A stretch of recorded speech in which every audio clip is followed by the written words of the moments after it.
Happy Sunday, everybody. Happy Sunday afternoon, not Sunday morning.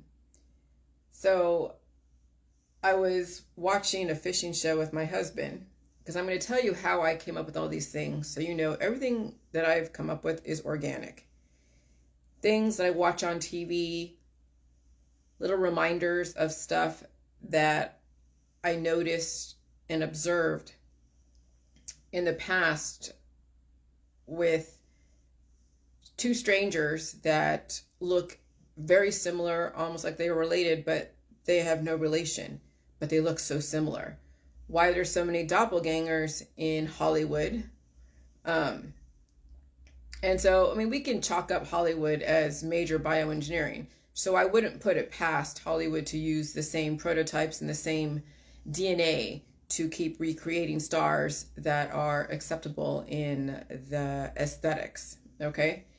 But then you look at the larger population, those that are not in Hollywood, those that are just from the run-of-the-mill families in different parts of the world, in different parts of the country. You have some that looks like that they're Caucasian, but they are from, not Caucasian. They're Caucasian, but they have features that look like someone from Africa. But they look very similar. If you just change the skin color, it would be someone from Africa versus someone from the northern parts of the world. And so then I'm like, okay, so what's going on? Then I'm thinking like John Oakes was talking about Man Lake P. Hall and them doing all this bioengineering stuff and other esoteric knowledge that we're like, oh, are they creating babies out there and creating humans out there and then putting them out there, all these clones and all this stuff. And so we hear about the clones, we hear about bioengineering, and bioengineering is absolutely correct. But clones, that also is potentially correct, yes, because reproduction of humans is like a clone, but of a composite of two versus a singular one, okay? And like a clone. But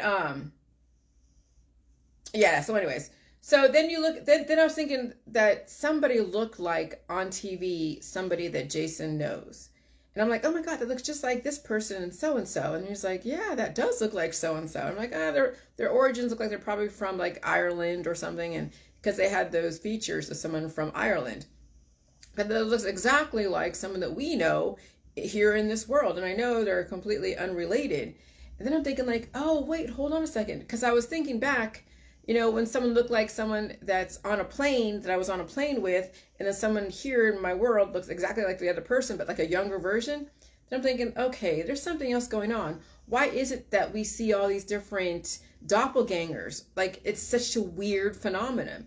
And I'm like, well, that's true.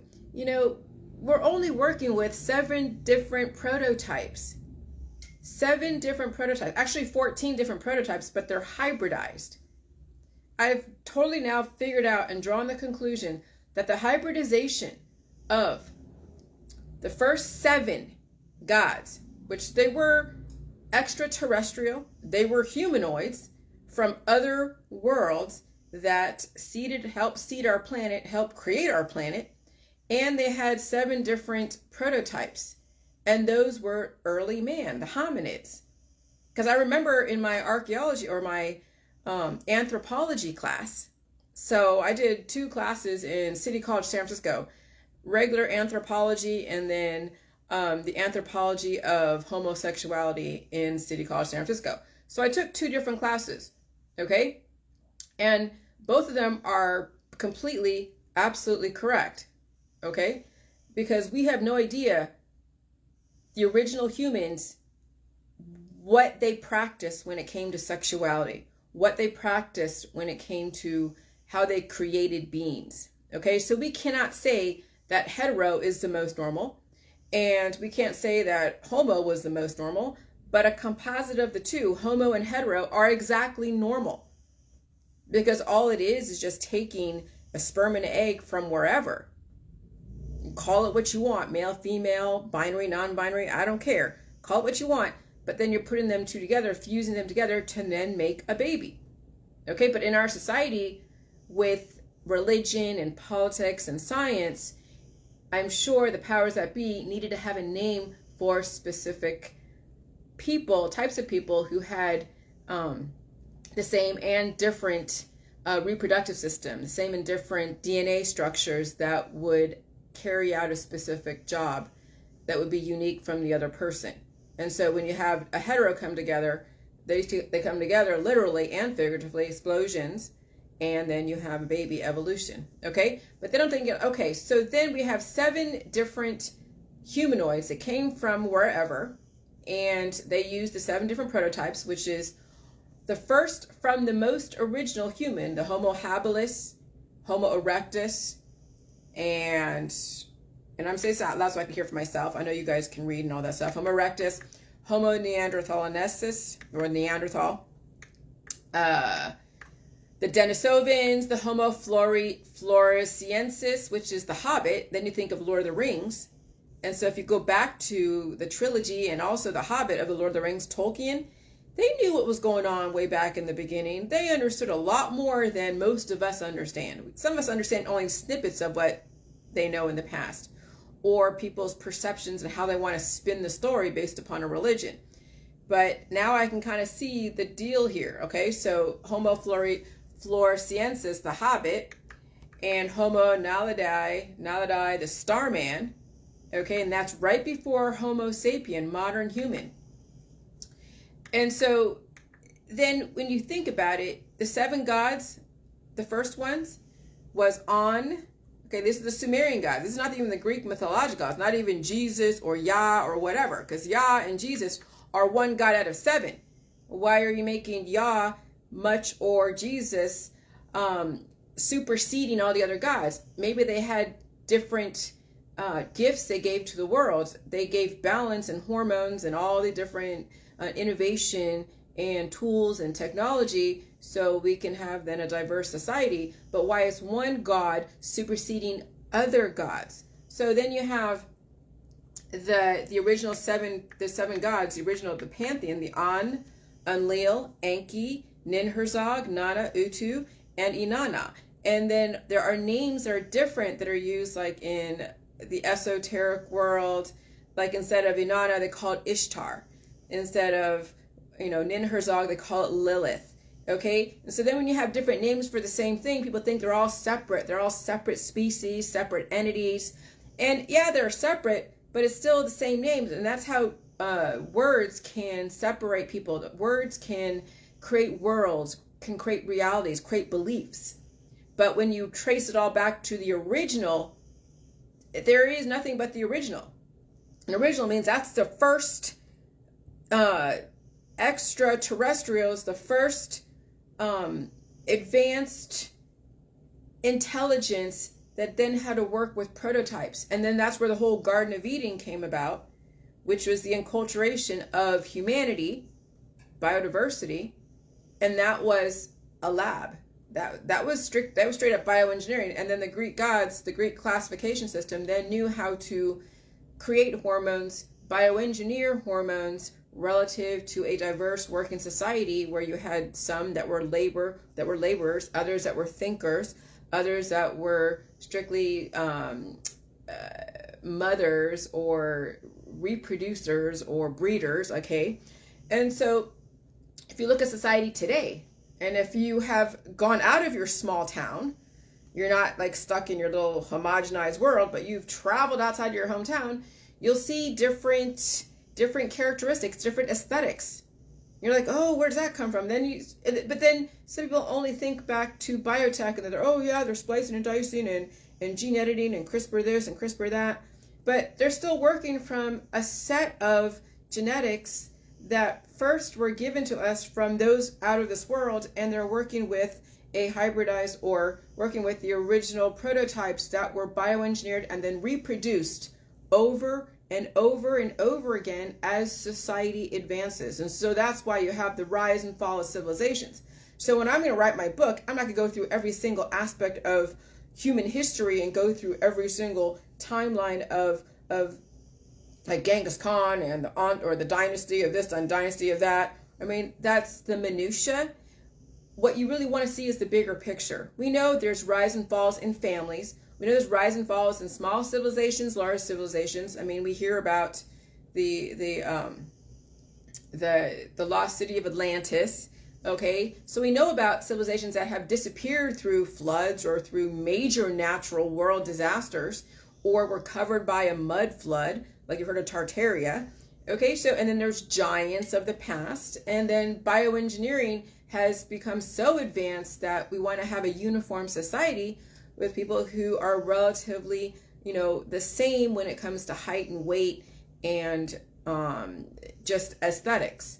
Though you're seeing those sciences also showing you, oh yeah, there's this kid born with 3 penises, or someone was born with their butthole closed up or something. You hear about stuff like that. And it's not because they're playing science, it's because stuff has already been done in the past, but we've been so homogenized to have 2 eyes, a nose, and a mouth that anything that's different than that is going to be really weird. And those that are in certain religions will call it satanic or call it something pejorative because they can't wrap their mind around anything that's different, diversity. I mean, just look at how the LGBT community has been treated, and they're just as the same as we are. They just happen to love differently, but they still feel and they still can do the same things that we can do. I mean, as far as the straight world. So it's not like they're that different.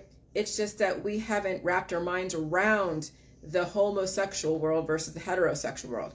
And so if we can even understand the homosexual world, then we might be able to understand how, like, all the different species out there that were representing of the 7 original gods. And that's why then you see people go like, oh, well, there's the reptilians and there's the satanic or Marduk or dog, half dog, half person, or centaurs, half man, half horse. And so we think that's like, really, it's all mythology. But I think in the beginning, in the Garden of Eden and in probably all points in between, there was a lot of human and animal experimentation. And then finally, mankind figured out how to homogenize so people can relate to each other. So, because, I mean, could we relate to someone that's a centaur? But you really don't want to have centaurs in our society, because I don't know how we would accommodate them. That's again what I talked about a couple of weeks ago, is that we don't want to have too much diversity in the population, because you have to accommodate, just like we accommodate for the handicapped people who can't walk. So we have wheelchairs, and we have ramps that go up places. There must be ADA, something disabilities, whatever. And so you have to accommodate for someone that is not of that doesn't have the same capabilities as other people. So imagine you have a person that walks with 2 feet, a person that is in a wheelchair, and then a person that has 4 legs. Okay, that's like half horse and half man. That's going to be a little bit too far reaching for most people. So we have to have some kind of uniformity in the population. But we did come from 7 different original extraterrestrials that hybridized with the prototypes. And, they have found certain DNA out there in archaeological digs from like Homo habilis. Now, would they find Homo habilis DNA in a human today? I don't know. I have no idea. And that may be left up to science to figure out. But the main things about my book is it's going beyond just immortality. That's the thing with this whole JJ mentality, is we came in the middle of this. We came in right in the middle. So we're looking at the future. So the JJ mentality was in the middle, and we're choosing between life and death. We wanted life, but we don't want to be in a cured state, because that's what everybody else is looking for, is a cured state and then death, right? No, we're looking at being in a cured state and indefinite life. But to understand indefinite life, we have to understand where we came from, so we understand what bioengineering is and how to adapt to new viral variants. And then the panspermia that seeded the planet. And then those that have also carried cultures from other galaxies and other DNA and other viruses that would then program and advance a planet, advance the biodiversity on the planet. And so, science isn't settled. This isn't just the way it's going to be, and that's it right now. Evolution is always continuously improving the process.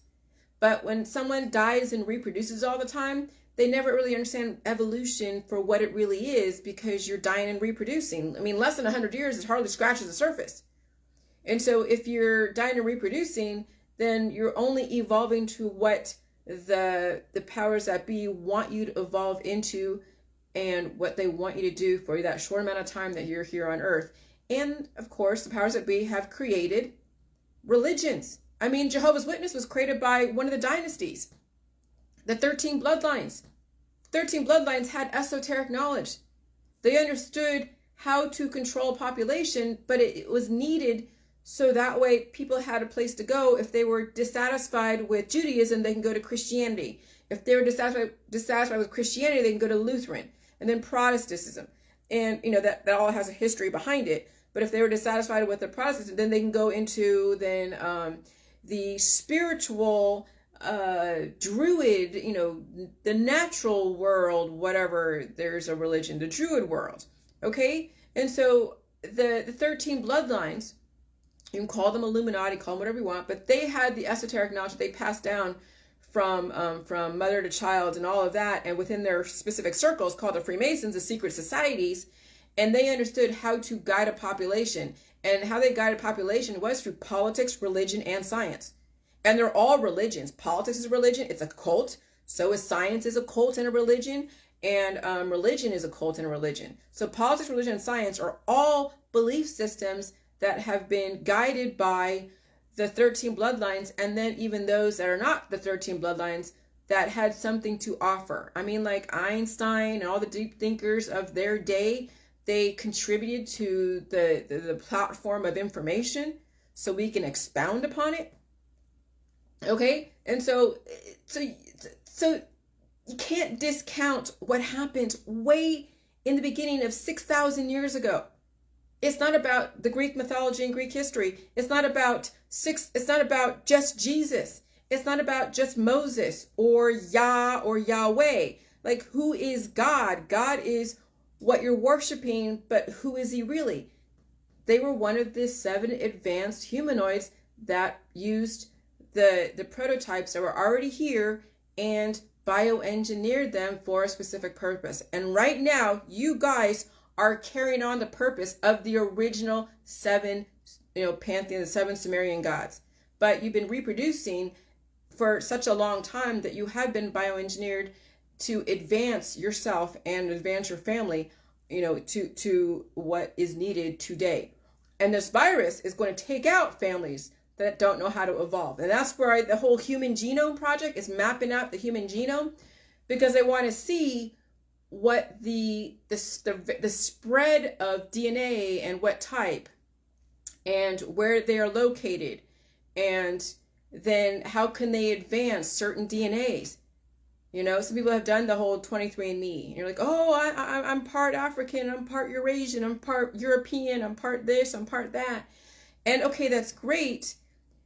But some ethnicities and cultures, not going to say race, but some ethnicities and cultures, which I guess, race too, because that has to do with melanin and how you attribute culture to melanin or lack thereof. But some hold predispositions that may need to evolve a bit more aggressively than some care to want to evolve. And so if you're going to create a Hunger Games type scenario and you do it at the micro level, then a virus from whoever, it could be from China, it could be from an animal, it could be from America. We don't know where these viruses, like they said, they couldn't reconcile where the virus came from. They could not confirm if it came from a lab or it came from an animal. And it doesn't even matter at this point. The virus was released. It has a very specific aggressive programming that some people who have not evolved easily over the last however many years, they have so many predispositions, so much cancer disease and chronic illness and autoimmune disorders. They're so behind the 8 ball that a new virus trying to upgrade them is going to really tax them. It's going to try them. It's going to say, okay, I'm giving you the opportunity to now evolve with the current level of the environment or succumb even more so. And then the virus will force you to take more of your remedies, more of the things that you think is going to give you some kind of relief, because there's now this new evolutionary environment that you are having trouble because you didn't understand symptoms. And so then, yes, there's certain ethnicities and cultures and populations that will not withstand this very aggressive environment. And some will die right away. And that's through all the cultures. You're seeing that those are very heavily immunocompromised, will not be able to survive the virus. And others that are going to be chipped away systematically. Or the offspring are going to gain more predispositions, more deficits that then biotech has to go and do a nip and tuck, but that still takes away from their overall well-being, and they will have to continuously go back to biotech, go back to the doctors and the nurses and the holistic allopathic world to go get adjusted. I mean, that's what the holistic and allopathic and energy healing world is all about, adjusting, using superficial outside sources to go and do things, but not truly understand what the root of why it is that you have to keep getting readjusted by the powers that be. That because you never understood how to evolve to the level of the environment, because you kept using cures. You kept using all the different remedies. You kept overdoing it on the supplements and the shakes and all the vectors and the operations. And you were justifying being way obese, and you were justifying being so underweight, and glorifying it and making it and normalizing it, which, okay, fine, it's normalized. We don't want to make people feel less than, but I think there's more than just aesthetics that we need to be paying attention to. But our society is all about how you look. Okay, our society is about how it looks on the outside, but who cares what goes on the inside? Let the doctors and the nurses who are making money off of extracting energy or adding energy to you, let them make the money, let them determine what is normal, what's not. But so as long as you look relatively healthy and you can still carry out your day-to-day duties, that's all the system cares about, that you're not symptomatic everywhere. So if they can make you so asymptomatic and so cured so you don't expel anything and giving off your evolution to somebody else, then you will then partake in taking out organs. You'll partake in all the remedies. You'll partake in the holistic world where you're like, oh, I'm deficient in this, and this. So I'm going to take a bunch of this, and this, and then cause more imbalances. And then you have to go to get readjusted again and since you took so much of this, now it's depleting this. Now you got to go take something. I mean, that's no different in the holistic world when you're overdoing it on supplements than someone who is taking a bunch of prescription drugs and it has side effects. And then you take another drug for the other drug because the side effects were depleting something. So you have to take another drug to then regain it back. And so then you're using biotech to turn your hormones on and turn them off. No different than the holistic world, turning hormones on and turning hormones off. And then people don't survive that because they never got to the root issue. They kept managing their feelings of perceived uncomfortableness because they don't want to get to the root issue. It's a huge money-making venture when you're managing someone's decline. And then, of course, it's the whole love, and the hate, and all the religious stuff. And that's all smoke and mirrors. That is blinding you to the reality of who you are and what your potential is. When you get lost in how much money you can make off all your friends and family, when you get lost in, oh, my religion and my God is much better than your God, when you get lost in trying to compete with somebody with what concoction you have over what somebody else has, okay? And that's part of the reason why I've turned off a lot of the holistic, religious, and allopathic people, because I have been coming down hard and just questioning their intentions, questioning their ethics and their morals, questioning what are you exactly trying to do to yourself and do to your friends and family. But then I realized that you can't legislate morals. You can't force people to see something that they don't want to see, but you can only give them the information. But you can't come into the middle of evolution, in the middle of a situation. You have to understand both sides, all sides. So not only do you have to understand the past, but you must also understand the present, and also must understand what the intention of the future is. Okay? And many people don't want to deal with the past. They have a perception of the past based upon the Bible, based upon the Old Testament, the New Testament, and whatever Bible they go by, which is very biased, because there's 7 different gods, 7 different original Sumerian Pantheon gods, that then religion picked one out of the 7 gods, whichever they are, and chose to only worship that one and discount the others. And so paganism is more balanced when you think about it, because paganism is honoring all the 7 gods, but the outcome is still death. And so even though you're honoring, death and rebirth, you're honoring mitotic reproduction, which is reproduction at the cellular level, and meiosis, reproduction, which is sexual reproduction, having a baby, even though you're honoring both of those things, the outcome is still death. And so those who still believe in death think that the people who celebrate Halloween and Easter and Christmas are all satanic, but then the people who are saying people are satanic are in the industries of destroying people at the micro level, and they believe people should die as well. So then there is that whole hypocrisy, and that's the Hippocratic Oath. That's what is the foundation of the medical system. And so those that are saying, oh, I don't like the allopathic, I don't like the vaccines, I don't like any of the prescription drugs, because they're all about destroying people. And then we know the Hippocratic Oath is about saying, trying to create life by killing things. Okay, we get it. We understand the sacrifice of the many is to save the few. But I mean, you as a human passing away, in your lifetime using the medical holistic industry, and then people calling it satanic, it's like, okay, you're still glorifying death. Okay. And so it's a kind of a conundrum, but if you are against the allopathic world and then you're in the holistic world, giving all your friends concoctions and recipes that you've devised that are antibiotic relative to intention, then you're no different than hypocrisy or the Hippocratic Oath. Hippocrates. Okay? You're trying to destroy the many for the few. But it's not really, you're not even the few. You haven't even put yourself into the few. And so we are giving people the choice. Yes, the medical holistic is about destroying the many to allow the few to survive in your body, but then the outcome is death.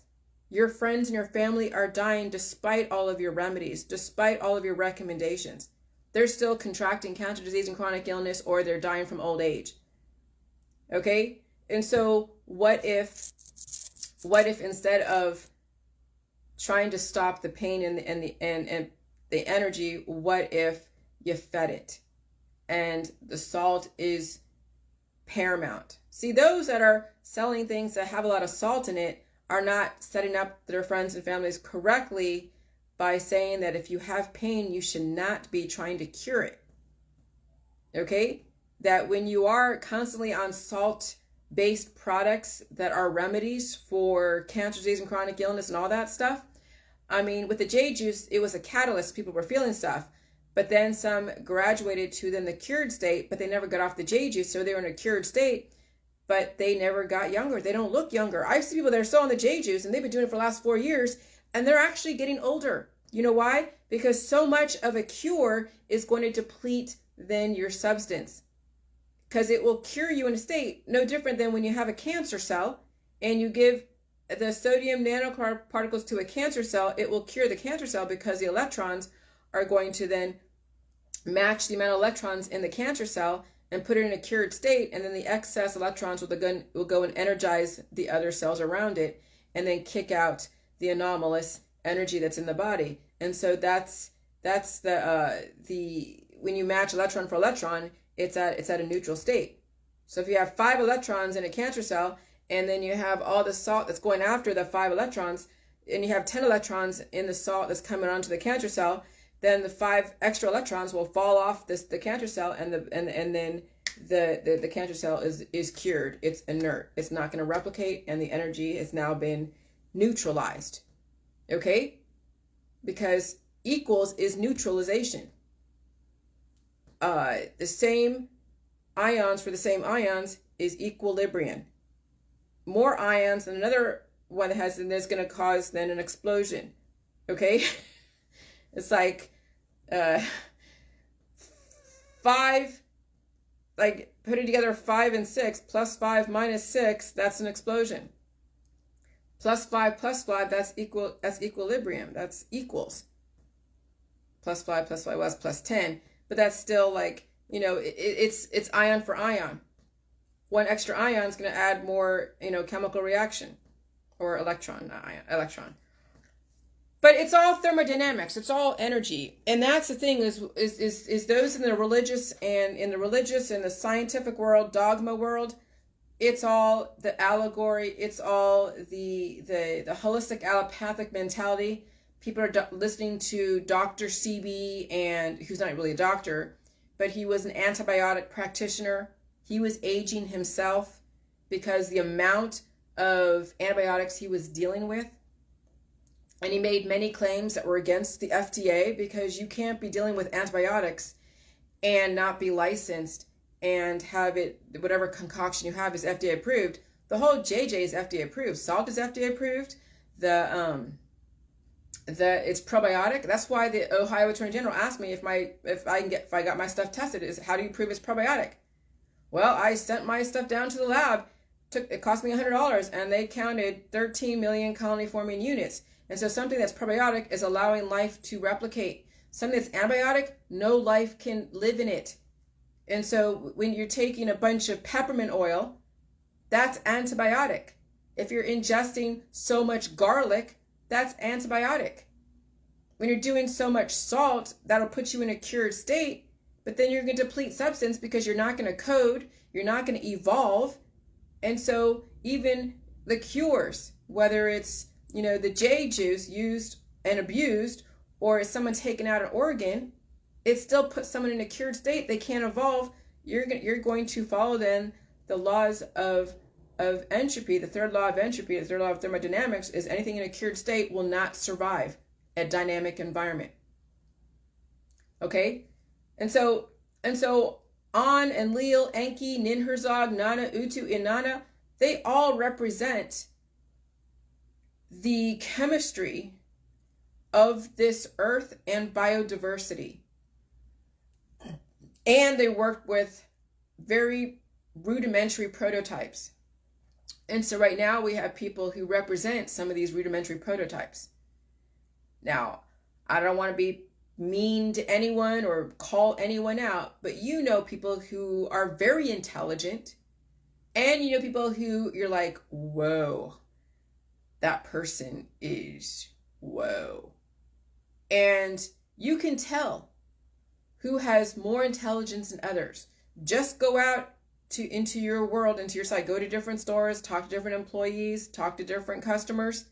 You know who holds more intelligence than others. You know who are run by their hormones. They're very angry, they're very sexual, they're very, aggressive, same thing as anger. They're very docile and submissive. And even though that's not always telling you if they're intelligent or not, but if you're so emotional, where's the intelligence?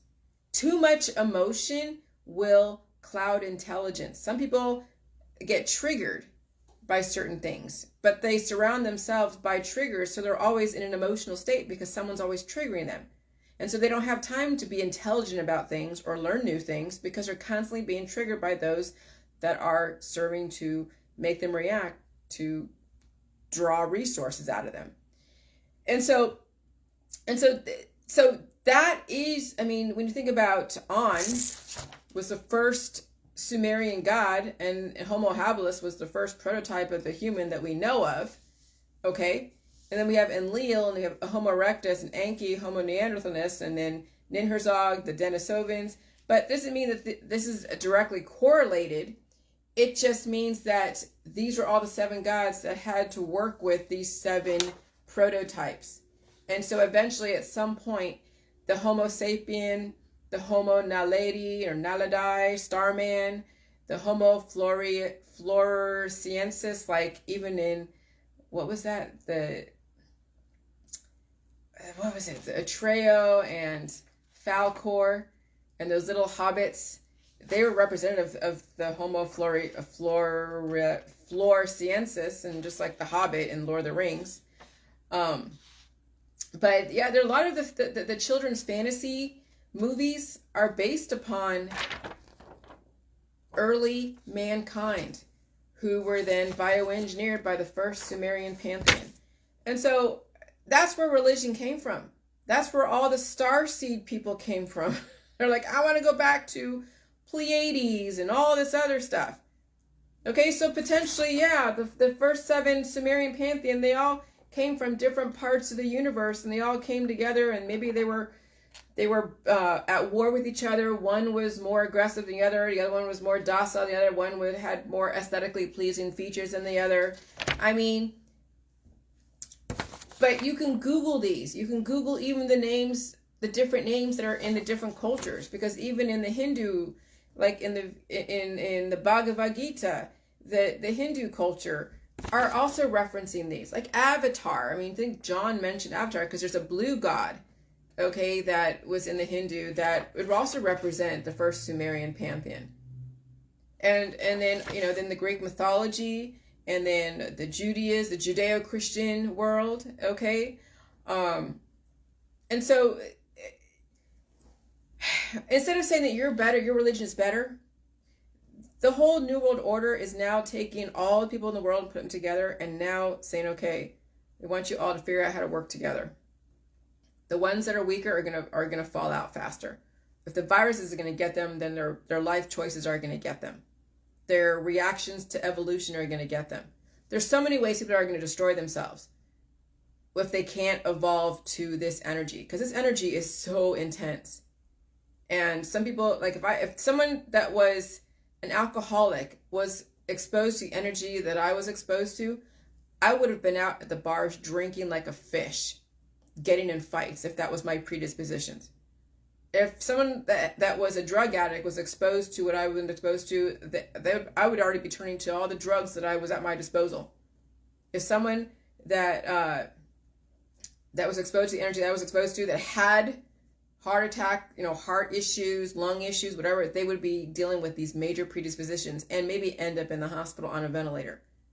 Okay? And so some of you are going to be accelerating in your intentions because a virus is so intense that you're going to be doing all of your remedies like on a constant basis. I mean, I already see it, people that responded to that Hydra post of someone melting snow and then looking at the water under a microscope and seeing all these different microbes. They're like, oh my God, and they were freaking out.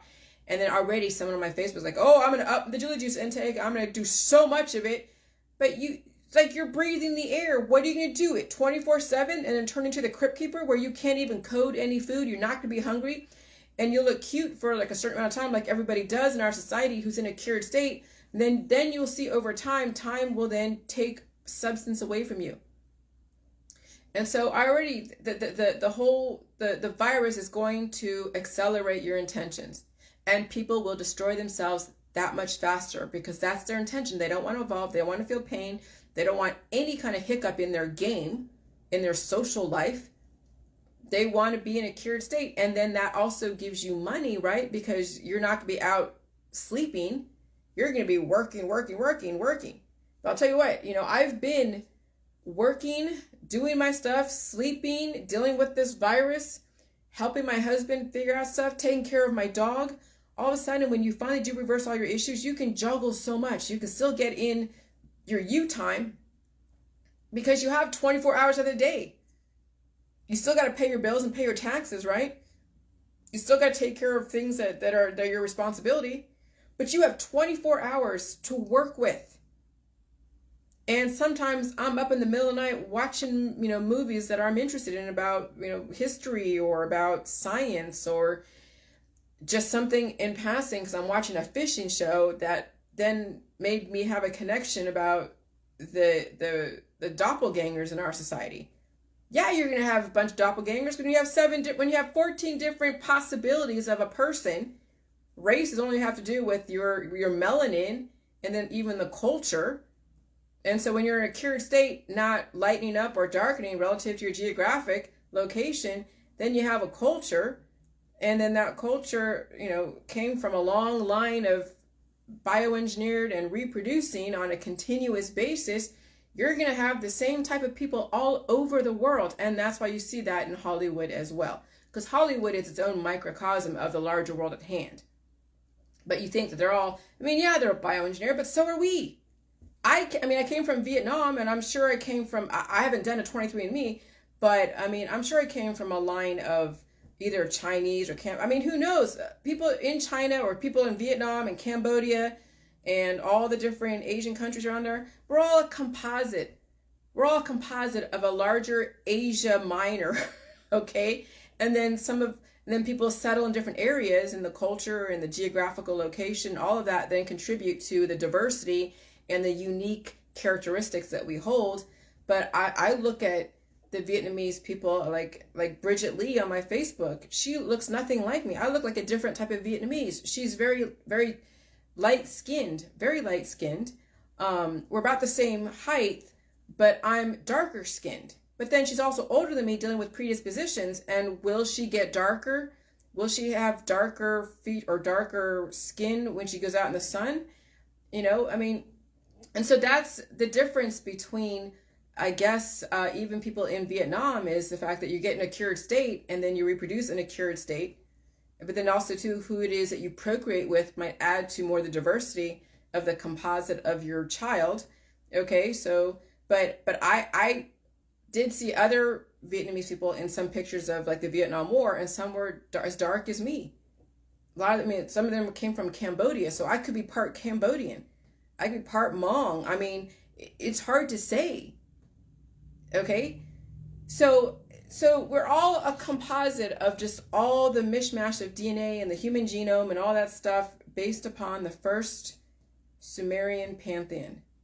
And then the Greek caste system, the Greek class system, bioengineered all of us to do a specific job. And some cultures suffered more than other cultures to do a specific job. Now we're seeing more of a balance in our society. Those that were disenfranchised for many years are now allowed to have more of the opportunity, while others that were given so much opportunity have been put to the wayside a little bit.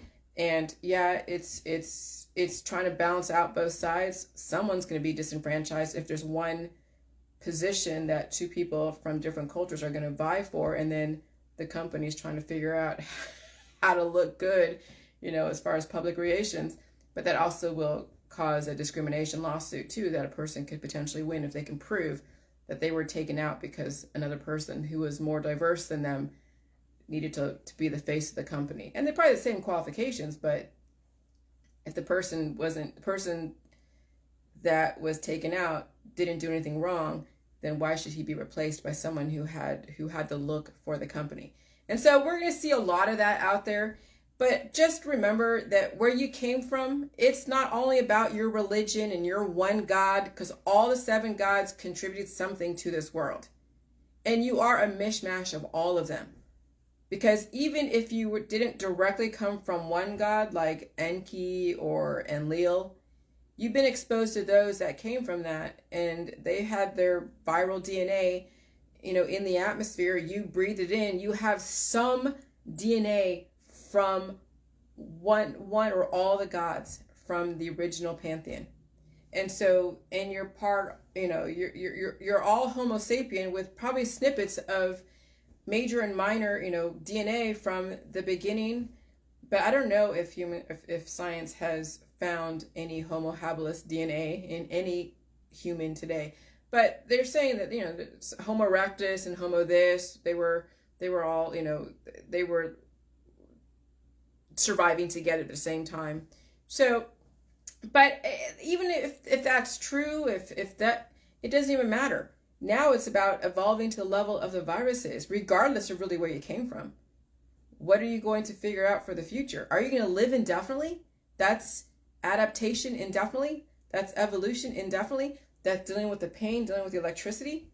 Or are you going to stay in your cured state and bang the gavel of whatever belief system you want to ram down your throat, your kid's throat, your parents' throat, everyone's throat around you? Or are you going to evolve in this society?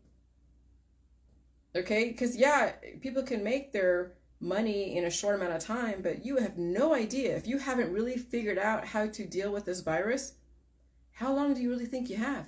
Even if you're doing the J juice. Because if you're doing so much J juice, or your version of it, whatever it is, and maybe you're eating food, but the food isn't coding, Maybe you're losing a bunch of weight or not.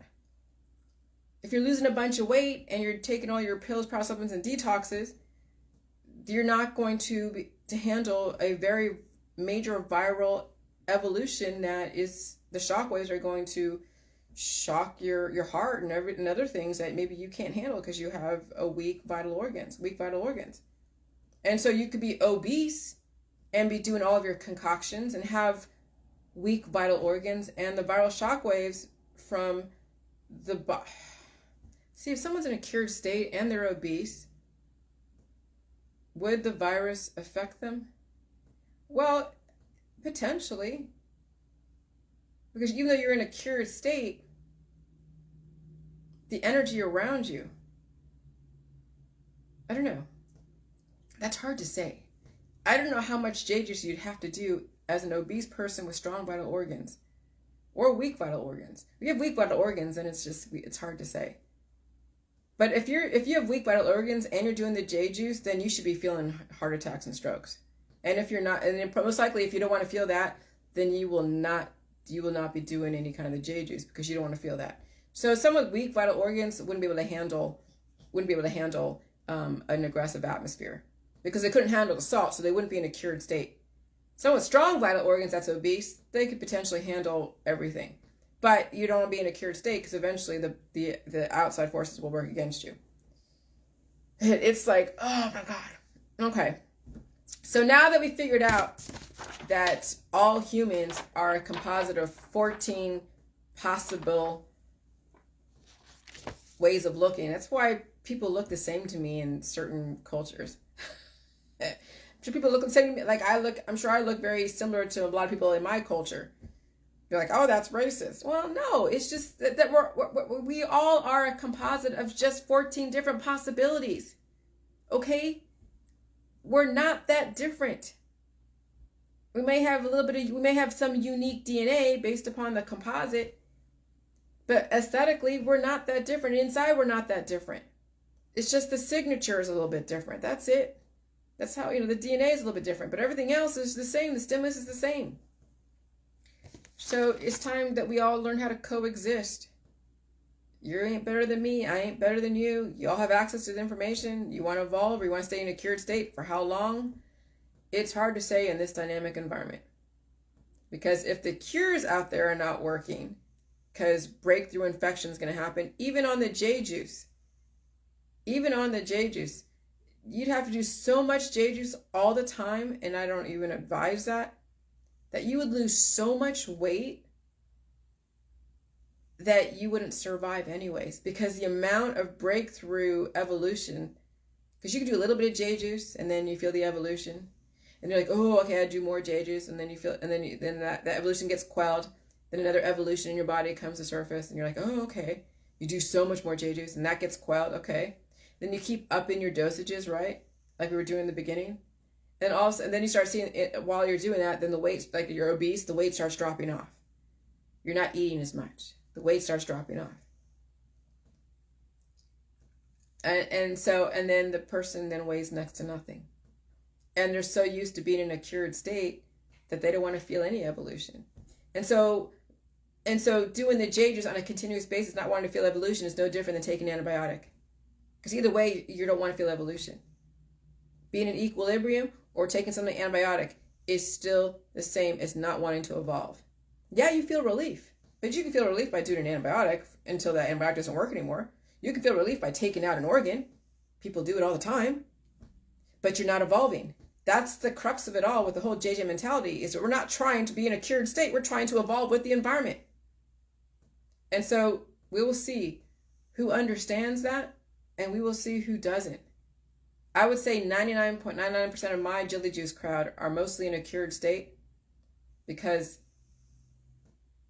maybe there's 0.1% that truly understand that you have to evolve. You must. Because they've set their life to deal with that. So, all right, I'm going to go. Bye.